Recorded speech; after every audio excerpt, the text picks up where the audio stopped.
October 30th, 2025. Laredo, South Texas. U.S. intelligence intercepted a secret exchange between the leaders of the Lone Star Cartel in Texas and Los Diablos del Norte in Mexico. One shipment, 4.5 tons of methamphetamine, valued at $280 million, enough to poison 18 million people, nearly the population of Florida.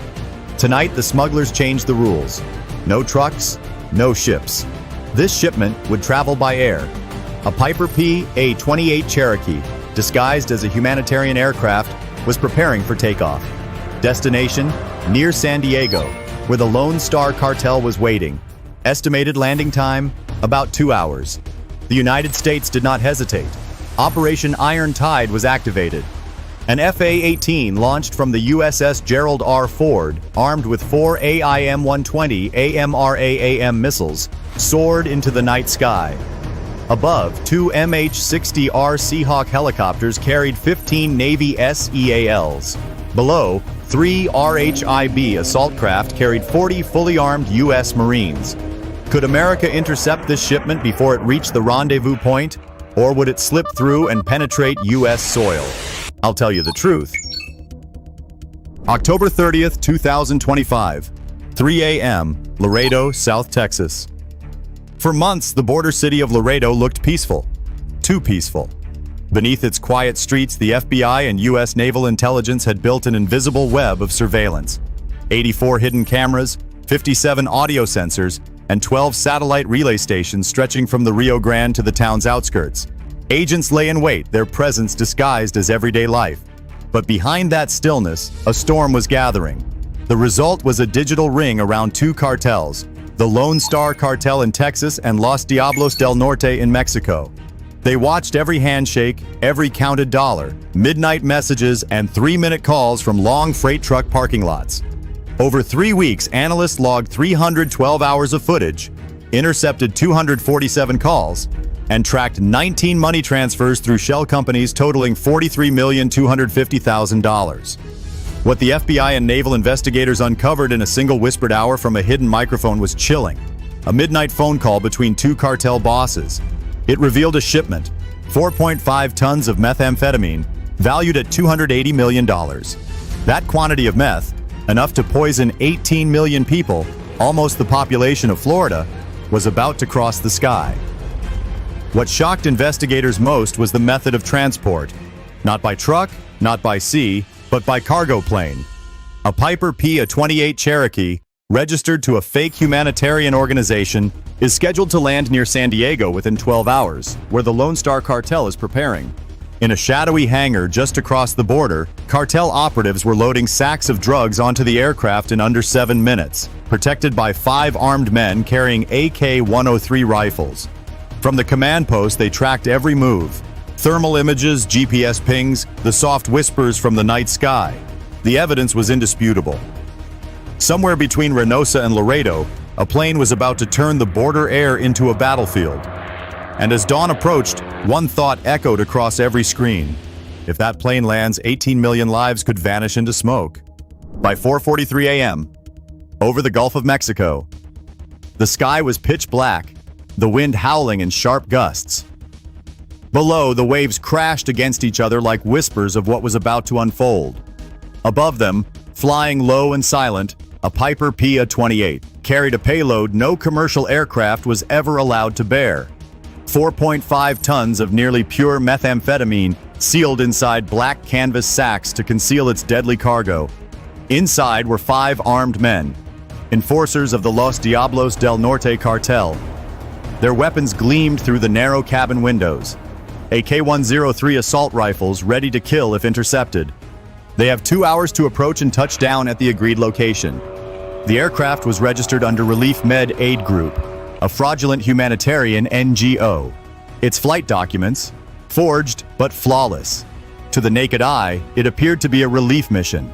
In reality, it was a chemical weapon in the sky.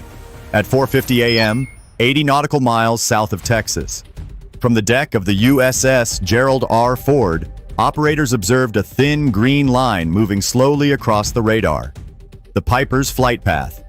Inside the Laredo Command Center, analysts shouted coordinates.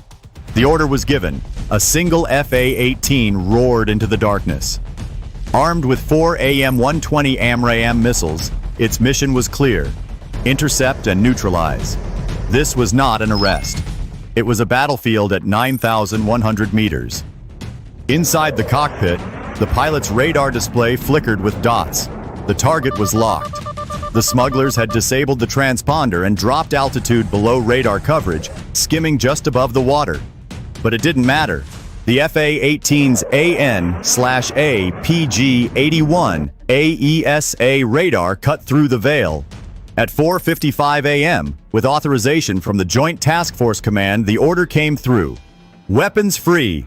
2 AIM-120D AMRAAM missiles were launched at Mach 4.1, closing distance in seconds. The first tore through the Piper's wing, detonating 50 meters away. A compressed air shock wave of 1,200 degrees Fahrenheit, 680 degrees Celsius. The second struck its mark. The explosion scattered debris across 2 square miles of ocean. All 5 armed couriers were killed instantly. In less than 9 minutes, $280 million worth of crystal meth had been reduced to vapor, chemicals, and flame, sinking into the depths of the sea. The sailors on the flight deck watched the blast reflect off the surface of the water. Lightning without thunder. The radar screen went dark. Target lost. Mission complete. But the silence did not last. At 5:10 a.m., encrypted frequencies surged again. Intercepted intelligence revealed a second transaction planned 5 days later, involving another 3 tons of narcotics and a fortified base south of Laredo. Less than 4 minutes later, surveillance intelligence from unmanned aircraft transmitted a new coded signal. Another transfer scheduled at a remote compound deep inside Mexico in 5 days. The network was not dismantled. It had merely been warned. For the Navy, the skies were silent again. But silence, they knew, was just the breath between battles. Can America's strike truly destroy the heart of this empire, or did it only cut off one head of a serpent that's already growing back? 6:21 a.m.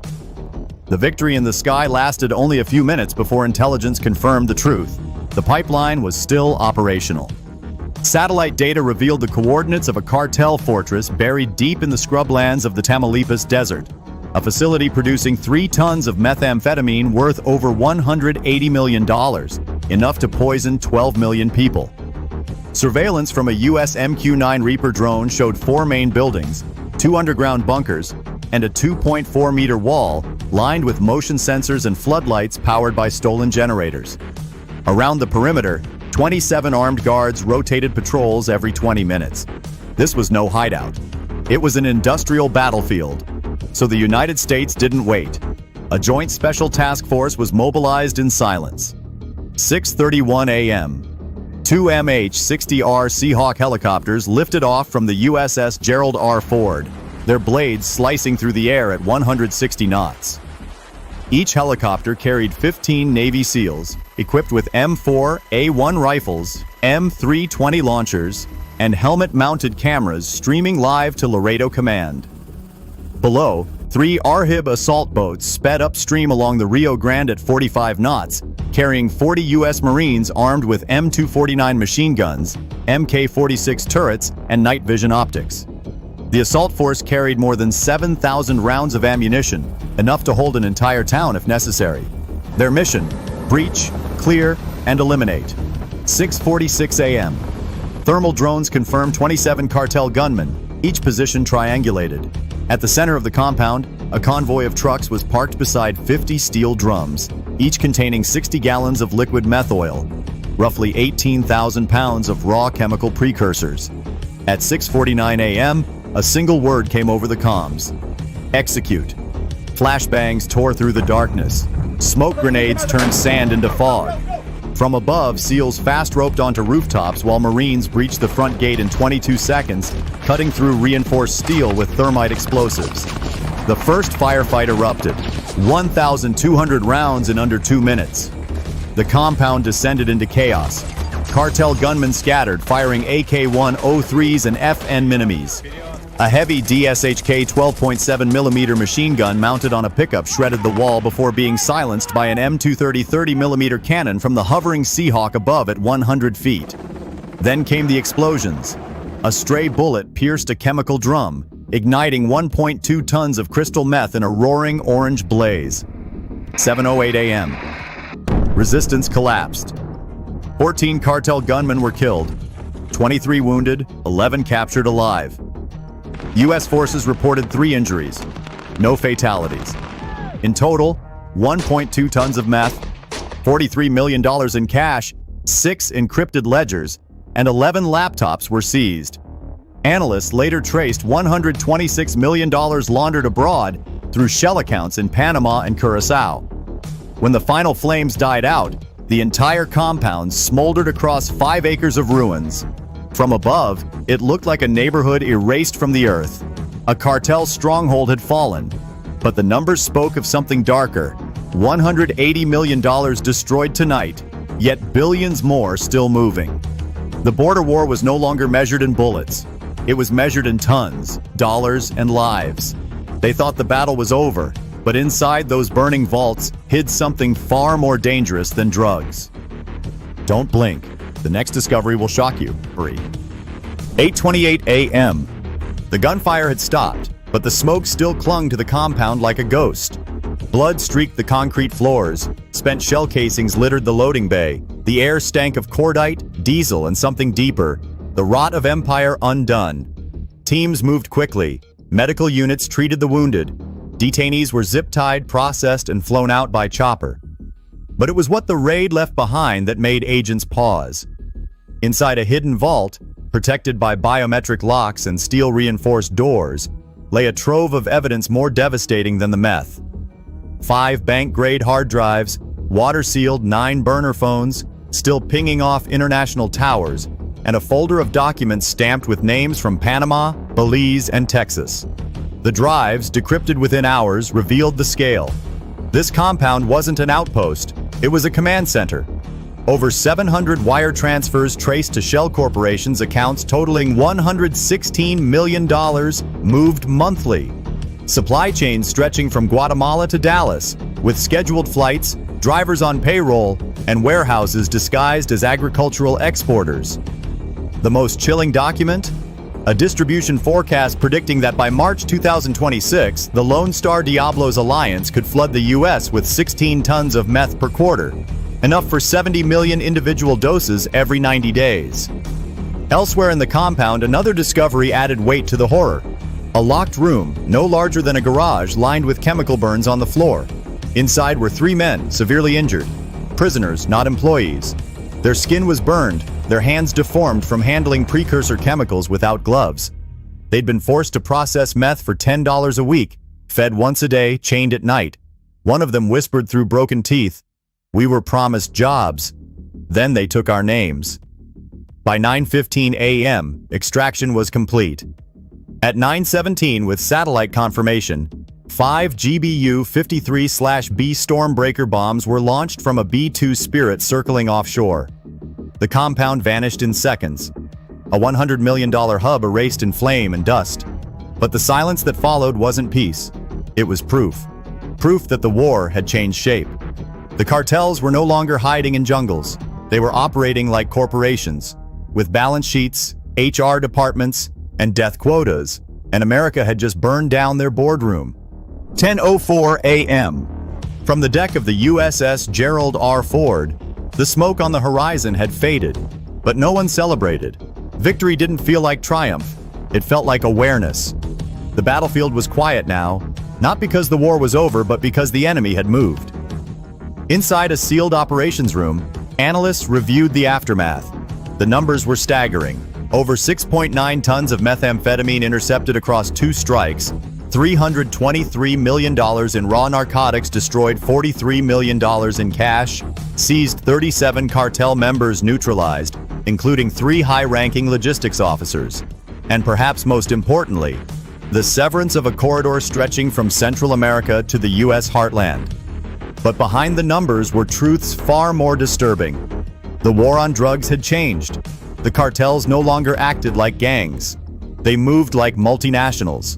Private aircraft, offshore accounts, legal counsel, public relations fronts, their labs were cleaner than hospitals, their smuggling operations more efficient than some shipping companies.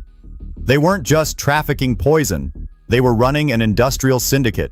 More than that, they understood American systems, how to exploit aviation loopholes, how to fake humanitarian aid, how to bury wire transfers beneath layers of digital camouflage. They didn't fear raids, they expected delays. But this time, they were wrong. Operation Iron Tide had exposed a new front, not in the streets, not in the ports, but in the airspace, inboxes, and boardrooms where cartel ambition now lives. And while 70 soldiers and 4 missiles stopped one shipment, the true weapon had been vigilance. Because in this war, the enemy no longer wears tattoos and bandanas. They wear suits, carry laptops, and trade silence for billions. For those who stood against them, sailors, agents, analysts, the cost was time, scars, and sleep lost forever. But the result was undeniable. One empire ended, and the sea remembered. As the sun rose over the Gulf of Mexico on October 30th, 2025, the waters looked calm again. But beneath that surface, the truth drifted. In fragments of steel, traces of fire, and silence too heavy to ignore. The war had taken lives. It had burned empires. And yet, the waves rolled on. For the FBI, the Navy, and every unit that had stepped into the shadows, this operation would never be just about drugs. It was about drawing a line, not on a map, but in history. A message written not with ink, but with flame. You do not get to poison a nation and vanish. The world now knows what Laredo taught us. That a cartel today is not a gang. It is a network.